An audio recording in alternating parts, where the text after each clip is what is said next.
I won't pay $1,000 for a 20-minute ride, Ozzy Osbourne told the taxi driver. In the heart of New York, one ordinary taxi driver tried to hustle an old man, only to discover he was staring into the rearview mirror at rock royalty. What happened next became one of Manhattan's most unforgettable lessons about honesty, love, and second chances. If stories like this move you, hit subscribe on Voices of Darkness, drop a like, and share this with a friend. Help us cross our first 1,000 subscribers. And if you love Ozzy Osbourne, prove it by sharing this video right now. The afternoon heat lay on Manhattan like a sheet of glass. Steam climbed from subway grates and turned the city into a humming instrument. Horns, sirens, crosswalk beeps, the metal rattle of delivery carts, the whisper of shoe leather on pavement. Fifth Avenue glittered. Yellow cabs slid past like coins tossed in a fountain. Mac Rodriguez idled along the curb, drumming his thumb against the steering wheel, eyes scanning for a fare that looked generous or naive, preferably both. He'd driven 12 years in a city that taught him to smile with half his face and guard the other. Rent had gone up. His mother's blood pressure meds weren't cheap. Tips had gotten thin since the app cars took over. All of it had carved hard edges into him, edges he believed were necessary to survive. He saw the man when the light flashed walk, and a stream of pedestrians crossed like a school of fish. An elderly figure in faded jeans, black tee, a scuffed leather jacket that had seen more stages than runways. He moved with a slight wobble, a tremor in one hand, paused breathing at the curb as he raised his arm for a cab. "Got you," Mac whispered, and rolled forward with a practiced smile. He hopped out to open the back door, an old-school touch that often softened resistance. "Afternoon, Pops," he said, and the word Pops slipped out with the kind of patronizing warmth that hid the needle beneath the cushion. "Where to?" The old man's voice carried a round musical grit. Birmingham in the syllables, road dust in the delivery. "Central Park West, love, near 72nd. My wife has a doctor's appointment." Mac's smile tightened. Central Park West, high rent air, but the jacket looked bought for the road, not the rack. He thought about his meter, his empty back seat. He thought about how traffic had been a predator all day, how money bled from his tank with every block. The city had taught him a ruthless arithmetic. He glanced in the mirror, measured the tremor again, the phone the old man clutched like a lifeline.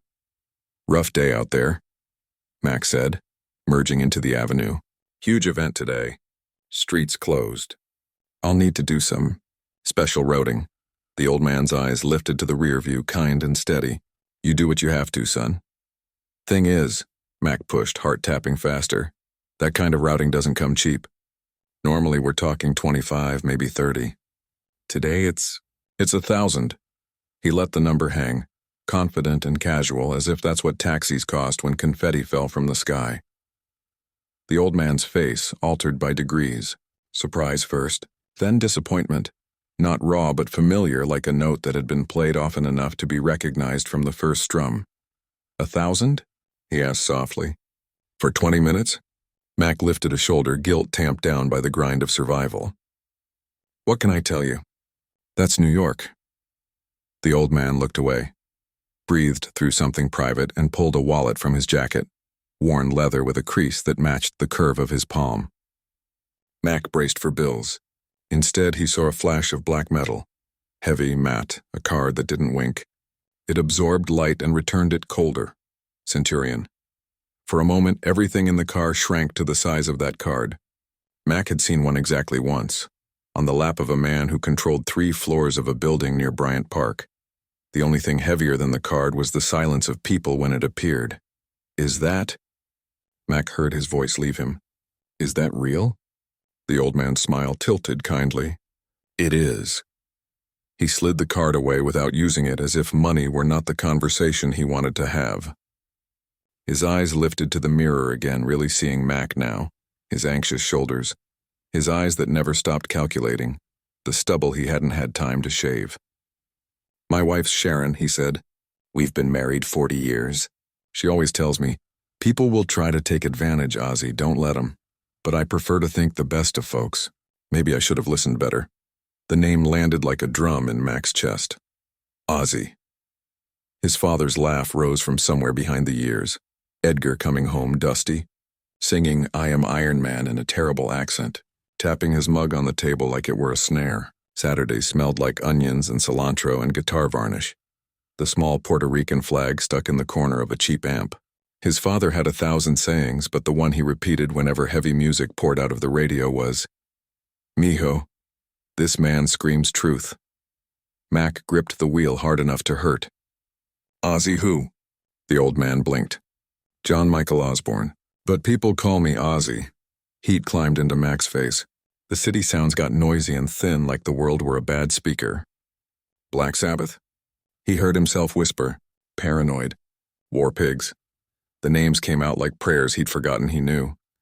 Ozzy chuckled, the sound rough and gentle. "That's the one." Or was the one? "Depends who you ask." Mac's throat tightened. "My dad, he was your fan. I mean, more than a fan. He used to say your songs got him through winters that would have swallowed him. He's gone now." Ozzy's gaze softened. "I'm sorry, son." "What was his name?" "Edgar. Edgar Rodriguez." "Oof," Ozzy said, pressing a hand to his chest like he'd been tapped by memory. "I had a fan named Edgar who came backstage in Birmingham once long ago. Gave us a little Puerto Rican flag for luck." His eyes crinkled. "Said he had a boy who was going to be a musician." Mac's vision wavered, the city smeared by water he wouldn't let fall. "That was my dad. He kept a photo of that night. He used to tell me he put your set list in his pocket like a map." The traffic opened for a breath. A cathedral of trees rose ahead, Central Park greening the world. Mac felt the shake in his hands move to his chest. All his edges felt suddenly juvenile, a posture he'd been holding for years without noticing it had begun to hold him back. "Mr. Osbourne," he said, and his voice came out small. "I'm sorry. I'm sorry. I shouldn't have, son," Ozzy said gently. "When I was your age, I did worse for less. I'm just grateful to be here, still able to breathe and love and hold my Sharon's hand. You made a mistake. What you do next is what matters." They rode a block in a silence that didn't accuse. Somewhere on a radio outside, a bass line throbbed. Textbook Sabbath. Distant enough to feel like a memory. Close enough to feel like a promise. "Are we near 72nd? Ozzy asked. "She hates it when I'm late. Says it makes her feel like the old days, waiting at curtains for me to come off a bender." He shook his head. "Those were bad days. I wouldn't survive another." "Yeah," Max said, clearing his throat. "We're close." They turned onto Central Park West, the facades of pre-war buildings like engraved invitations. Outside the medical office, a woman stepped into the light, sharp suit under a coat the color of wine. She moved with the unbothered economy of someone who had steered storms and learned the choreography of hope and fear. Sharon Osbourne had the kind of face that could scold and forgive at once. "Ozzy," she called, and her smile arrived before she did. Then her eyes flicked to the taxi and to Mac. "We've gone classic, have we?" Ozzy opened the door. "Sharon, love. This is Mac, Edgar's boy." Sharon's hand paused on the doorframe. The name Edgar passed through her like a kept promise. "Edgar Rodriguez?" she said softly. "From Birmingham, 1985? Mac's mouth opened. "You remember?" Sharon laughed lightly, and it sounded like someone who had learned to laugh again after forgetting how. "He gave us a little flag and a bigger blessing. He was so proud of his son, said you slept with a guitar like most children slept with stuffed animals." "Sometimes the guitar was the stuffed animal," Mac said, and the three of them smiled at the same private picture from different corners of time. Sharon's eyes warmed further. "Ozzy, you didn't tell him the best part. Edgar made me promise something." "What was that?" Mac asked. "That if we ever met his boy in a hard moment, we'd remember that a person is not their worst 5 minutes." Mac swallowed. "Mrs. Osbourne, Ozzy's already told me," she said gently. "And he also told me what you said when you realized." Ozzy squeezed her hand. He was honest. "And sorry. Those two together are rarer than you'd think." Sharon exhaled. The kind of breath that ends one chapter and opens a door to another. "Then let us do what Edgar would have wanted. He'll come to Carnegie Hall in 6 weeks. She glanced at Ozzy and his mouth curved, that mischievous boyish curve that made millions forgive him 1,000 sins. "There's a charity concert for cancer research. You'll play a song with us. For your father." "I what?" The world did a slow turn, and Mac had to place a palm on the roof of the cab to remind himself he had bones. "Me on that stage?" Sharon nodded. "Edgar's son. Edgar's guitar. That's how we keep stories alive." Ozzy pulled out a folded wad of cash and counted $30 into his palm. The real fare, son. Then he added 5 crisp hundreds like he was placing ballast in a ship. And this is for the guitar. Get her set up properly. Bring her to life, Mac's lips trembled. For a second he felt 6 years old, found by a parent in a crowd. I don't know how to— Just say thank you, Sharon said, her eyes shining. And then show up. The guitar lay on a bench under the repairman's bright light like a patient. The luthier traced the cracked lacquer with a finger and spoke to it in low tones as if asking permission. The new strings shimmered in coils like silver vines waiting for a trellis. She's a 1963 Gibson, the luthier murmured. She's got a story. So do I, Mac said. And the man smiled without looking up. At home, the apartment filled with a sound Mac had not made in years. The guitar spoke shyly at first, then with growing confidence until it found a voice that trembled the way his father's voice had trembled when he prayed. The walls, usually tuned to the key of morning alarms and late-night keys in locks, leaned in. Mac practiced after shifts, fingers sore, heart sore, something inside him loosening and setting correctly all at once. He stopped the hustle. He stopped the patter. He kept the $30 bills. He lifted luggage for free. He told tourists when they were getting taken. He took old ladies to the Bronx and waited until they were safely inside. He learned the long way wasn't longer when it left you lighter. He told every passenger who would listen and a few who wouldn't that he had a date with a stage bigger than any he deserved. Sometimes they nodded politely. Sometimes they put their phones down. Sometimes they asked for a selfie and he laughed and said, "Wait until after the concert." At night he talked out loud to Edgar's photo. "I'm trying, Poppy," he'd say. "I'm trying to be a man you'd recognize." And in the clink of the pipes, in the distant sirens and the rustle of the curtains, he liked to pretend the city answered back. Carnegie Hall smells like velvet fields, thick, red, dignified. The backstage corridors carry the ghosts of hands that shook, knees that knocked, voices that broke and then rose. When Mac stepped into that air, something in him bowed. He wore a jacket because Sharon insisted, though he'd argued to go in jeans for authenticity. She'd laughed and said authenticity did not preclude polish. "Ready?" she asked now, adjusting a lapel that didn't need adjusting. "Ready," he lied. Ozzy walked up slow, the way legends do when the present must make room for their past and future both. He pulled Mac into a hug that smelled like leather and eucalyptus and something warmer, like cinnamon. "Think of Edgar," he whispered. "Let him play your hands." The curtain lifted. The crowd stood. An ocean of faces, phones held like offerings, a hum of expectation that quivered the air. The first chord cut through everything and found the part of the night that belonged to it. "Mama, I'm coming home," traveled across the hall like a letter that had finally found its address. Mac's fingers trembled once, then remembered. He saw his father sitting on the edge of the bed, elbows on knees, eyes closed. The same posture of men who pray and men who listen to power chords. Ozzy's voice was not young, and it did not need to be. It carried scars like metals. The notes bore teeth marks. The melody had a limp. It was more beautiful for its history. Halfway through, Ozzy turned and nodded at Mac, and Mac stepped forward into the light that makes people both smaller and larger at once. The guitar line he pulled from the strings was not perfect. It was true. When the last chord fell into silence, the room's breath held, then broke into thunder. Sharon had tears on her cheeks. Ozzy had a tear shining, and he spoke in that offhand mutter that still landed like scripture. "This is for Edgar," he said, and the hall felt the name like the low note of an organ. Backstage, Mac laughed the laugh of a man who had remembered where he put himself. "Thank you," he kept saying to Ozzy, to Sharon, to the violinist who had smiled at him in the wings, to the technician who'd taped his cable down. "Thank you." "Don't thank us," Sharon said, squeezing his shoulder. "Just keep your promise to Edgar." "I will," he said, and realized he already had. The city didn't change because one man did. But Mac's roots through it did. He changed the way he spoke to people, and that changed what they said back. He taped a Black Sabbath cassette in a clear case to his dashboard, right next to a photograph of Carnegie Hall. Above it, in felt-tipped marker on a white card, he wrote a sentence that had arrived whole in his head sometime just after the curtain fell. "Music saved my father's life. Honesty saved mine."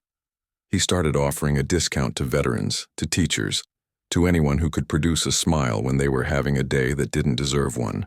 He waived the fare for people on crutches. He carried groceries upstairs. He told more truths than he had excuses.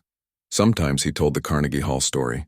More often he asked passengers to tell their own. Who taught you something you never forgot? He'd say, and the city would fill with the ghosts of everybody's teachers, grandmothers, gym coaches' cousins, first bosses, passing strangers who said one sentence on a day when everything was falling, and somehow that sentence held the sky up long enough to survive. On a Tuesday that didn't know it was special, a woman with swollen hands and a paper bag that tore at the handles got in and gave an address in the Bronx that made most drivers groan. Mac nodded and drove. "We'll take it slow," he said. He charged her half and carried the bags up 4 flights. She blessed him 3 times in 2 languages. When he reached the street again, he sat in the cab a moment and let it sink in that he felt richer leaving half the money than he ever did taking double. A month later, he woke to a text from a number Sharon had said was hers. "Ozzy's cooking tonight. Bring that guitar. Family dinner." He stared at the screen until it blurred, then laughed and cried and looked up at his father's photo. "We're going to dinner, Poppy," he said, and the apartment seemed to exhale. Years, when they pass well, don't smooth you so much as they keep you. The tremor in Ozzy's hand didn't leave him. It only taught him to hold things like they were alive. Sharon's laugh gathered more stories around itself. Mac's hair grayed at the temples and he wore it like a uniform. He played open mics on Thursdays. He drove days more than nights. He slept better not because he was richer, but because he carried less that wasn't his. He kept the promise. He never pulled the $1,000 trick again. If tourists asked him what to watch out for, he told them the truth and then recommended a bakery in Astoria that made guava pastries like his grandmother used to. He became known among nurses and night shift workers as the driver who would wait with you in the ER until they called your name. He did not post about it. People did, and within a year a reporter wrote a story about the honest cab on the honest mile. They took a photo of the cassette and the felt-tip words. The comments were full of fathers. On the anniversary of Carnegie Hall, he went back and stood outside the building, hand in his pocket, ticket stub between his fingers. He closed his eyes and heard the chord again. Not the chord they played, but the one it struck in him, a tuning note. He whispered into the air, into the city that never stopped rearranging itself around the beating of millions of hearts. "Gracias, Papi," he said. "For the guitar, for the name, for the lesson."